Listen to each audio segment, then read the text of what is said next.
गावामध्ये मायनिंग प्रकल्प येतो आणि त्याच्यामध्ये 100 हेक्टर जमीन पोलिस आणि कुटुंबाच्या नावावर असल्याचा ते डाग केलेला. त्याने त्याची खात्री करावी आणि नसेल तर आत्मक्लेश करून घ्यावा.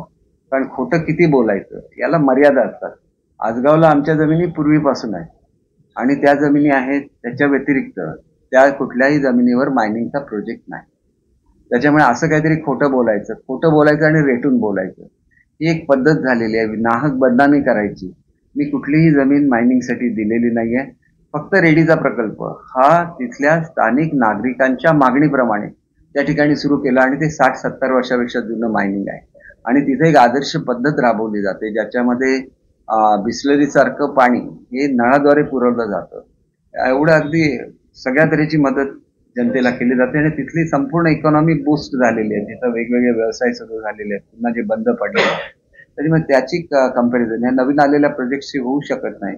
नवीन आलेले प्रोजेक्ट कोणाला करायचे असतील तर त्यांनी ग्रामस्थांना विश्वासामध्ये घेतलं पाहिजे. तिथल्या पर्यावरणाचं रक्षण कशा रीतीने होईल याची काळजी घेतली पाहिजे, तरच या ठिकाणी काही होऊ शकतं. कारण हा अतिशय निसर्गरम्य असा परिसर आहे आणि यांच्याबद्दल माझी कुठलीही चर्चा ही झालेली नाही आहे.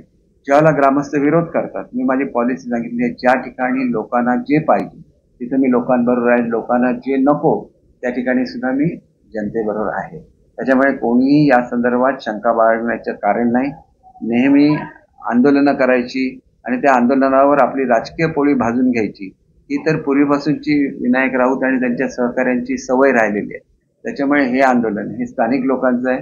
मी ज्यावेळेला पुन्हा येईन जिल्ह्यामध्ये त्याला त्यांच्याशी सुद्धा चर्चा करेन, त्यांच्या अडचणी समजून घेईन, या प्रकल्पाची माहिती घेईन आणि त्या संदर्भात आवश्यक ते शासनाकडे जे त्यांचं म्हणणं पोचवायचं ते मी पोचवण्याचं या मतदारसंघाचा आमदार म्हणून निश्चितपणे काम करेन.